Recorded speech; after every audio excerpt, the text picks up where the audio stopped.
Mama is telling me about all the meetings that I need to go for and what I'm owing in this village and all the uniforms I need to wear. What guy is doing?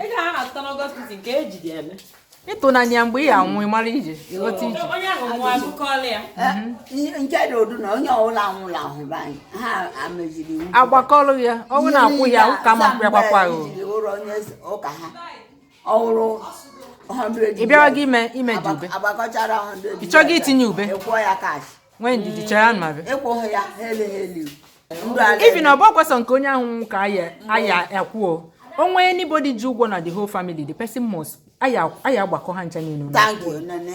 telling you. So I've been getting ready for August meeting. And this morning, Mama gave me breaking news that I don't have wrapper. Can you imagine all this preparation? I don't have wrapper. And this morning, Auntie came with the good news that she has spare wrapper that I should come and take. So August meeting must happen. You see this August meeting, I must go. We must go. We must go. We must go the August meeting. So Mankes and Peter I am a jacuzzi. Hey, I'm gonna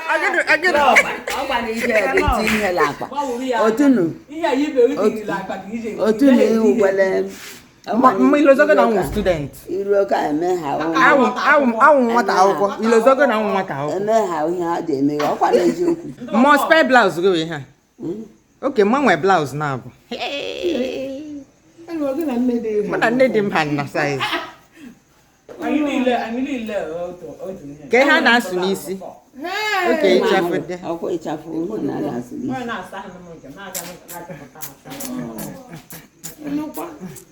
August meeting, and yeah, J-Regio.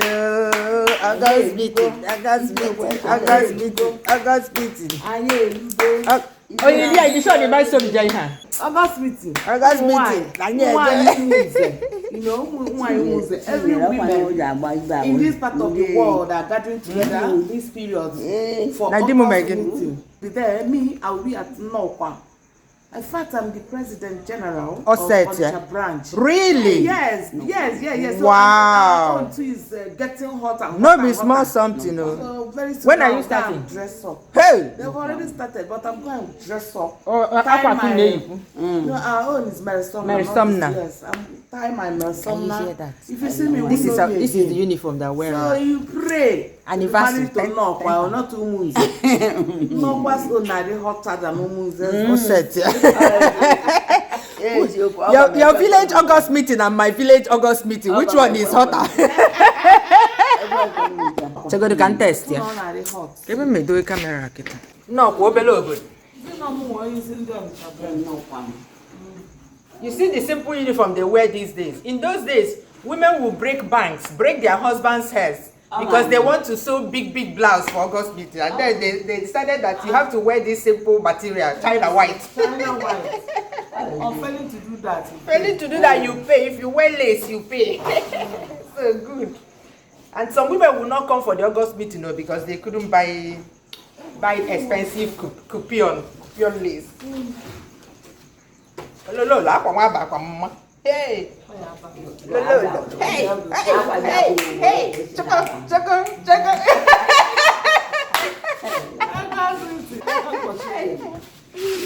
Hey. Mama na okwatam. Hey. Ololo.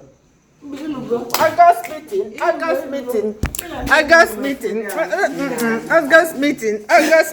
Hey. Boro make me rich.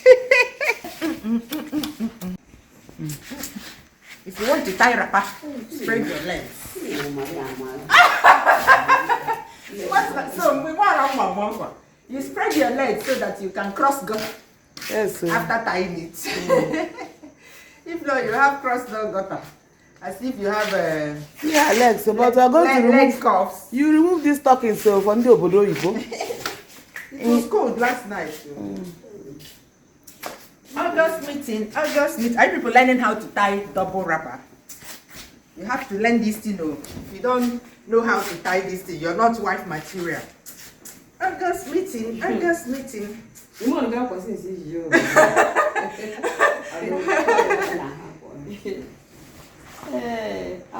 See the spectators, people watching how to tie August meeting wrapper. See them here, spectators. This one is just impromptu, you know. Impromptu dress up.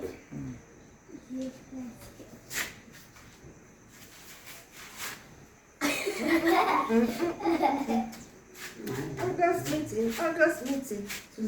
Just say how you get.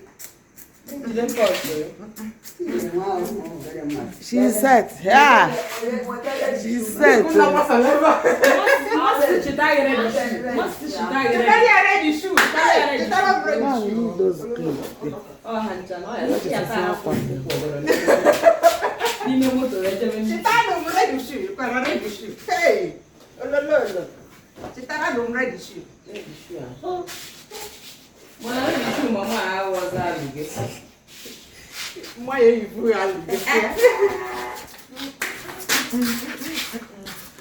So from head to toe is her mother-in-law's clothes.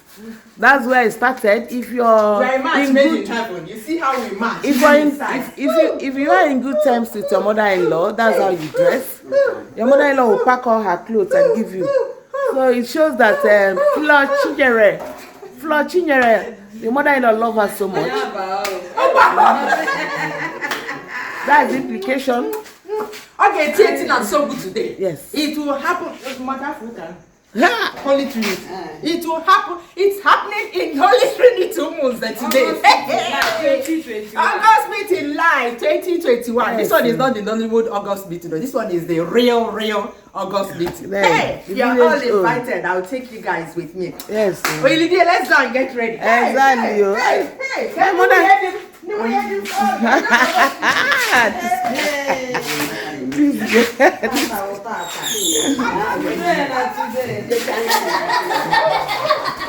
She wants to call the co-wives. She wants to call the co-wives.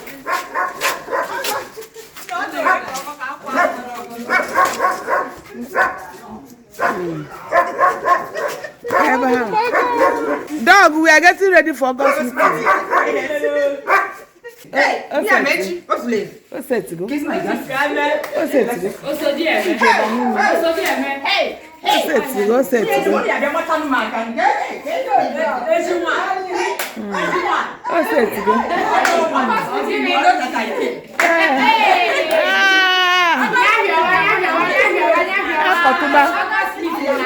See the co-wives? The co-wives. What's up?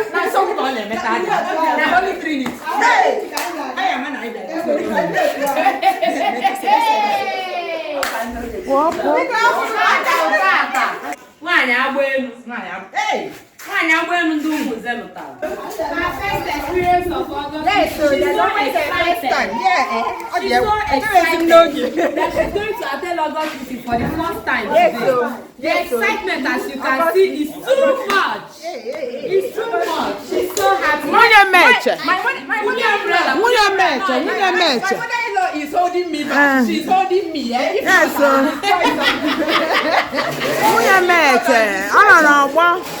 Munye meche no no bo. August meeting 17 years can Experience. For 17 years.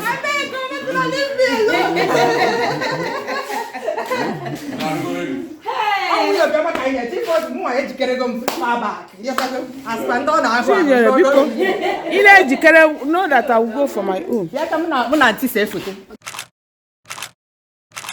The August meeting don't set. Hey, we're on the way. Hey, see our people. See them. Hey. See the Holy Trinity here. See, I know me love. Iwara ya mama.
Amen. Nonyekwara gị.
August 2021. Theme: the woman of purpose. You are all welcome in Jesus' name. I welcome you all to this annual general meeting of Women's Anglican Women Association of Ottawa with great joy and pleasure. I thank God Almighty for sparing our lives to be part of this year's Ottawa meeting, for preserving and protecting us from the COVID-19.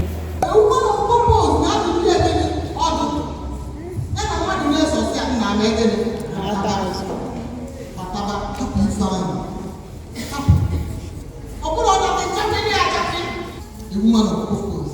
Praise the Lord.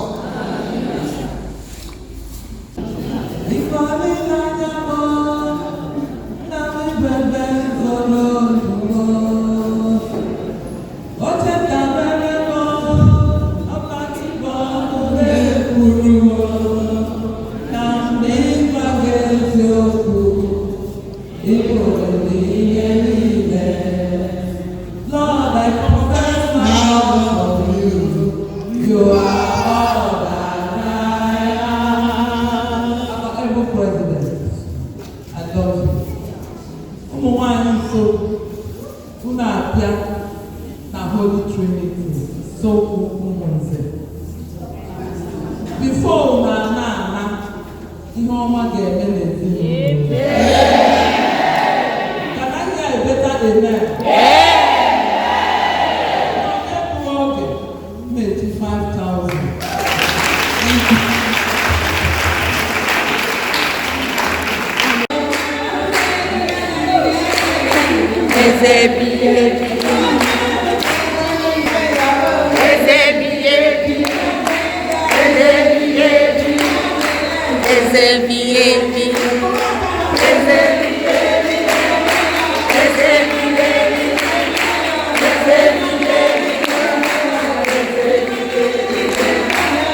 Thank you.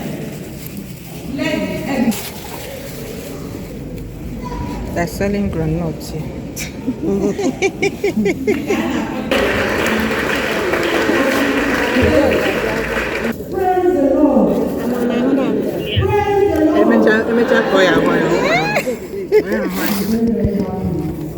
So half day gone. I'm going home because I'm needed at home. Yeah. So day one gone for me. I don't know if I'll be able to go back. No, I don't know. So tomorrow we'll go. This one is at the general meeting. We did it at one church. Every year, a church in this on Umunze, because all the Umunze can now go ahead. Every year, a church in Umunze will host all the churches on the first day, and on the second, the third, when they make my Saturday, fourth, and Sunday, you go to your respective churches. So this year it's this church at Nsogu, Holy Trinity Church at Nsogu Umunze. It's their turn to host. So from tomorrow, day 2, we'll be at our home church. I'm back. Oh, yeah, no, it's Jay Pofema, do choir for one nature. We will book president in the Baby book now. Nama, no, ya go address, no go to address, and that feature here table because no, what a champion. Oh, Hana Bataraiba. President, awesome. Yeah, go address us. No, was Friday because nature. Once we can say go address. Or Friday. Oh, Friday, I'm sure. See the program here. The woman of purpose. That's the topic of this year's August meeting. What is your purpose as a woman in this world? Be a virtuous woman. Hey, be like Deborah.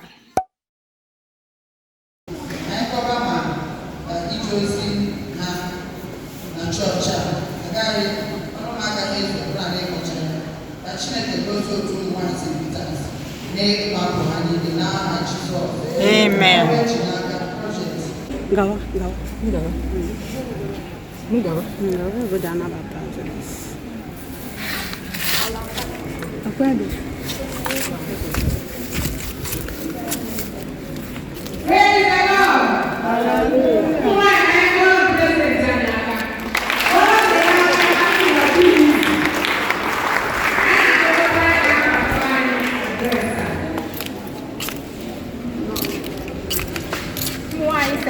Praise the Lord. Hallelujah. Praise the Lord. Hallelujah. All the men Facebook piano then I'm this August meeting in 2021. I just don't matter by sudden. What do go mean after Nathan when and when August meeting, not that when Nathan West, when you get make Libya this year's August meeting. And don't be the man only now, man so I'm very happy. We thank God. Praise the Lord. Hallelujah. Address all one thing is Igbo. Then Igbo, hey, I didn't my project to wine. So I thank God for all of you for all your efforts. So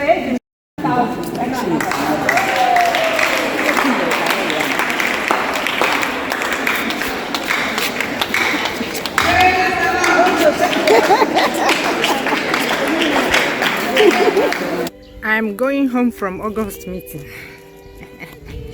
There'll be another one tomorrow and the Thanksgiving on Sunday, but I don't think I'll go for those ones because I have work to do They keep calling me out. Like now, I was there and they called me out. So that is the end of the 2021 August meeting that I attended, my first ever August meeting. Have you liked this video yet? Like for the August meeting uniform.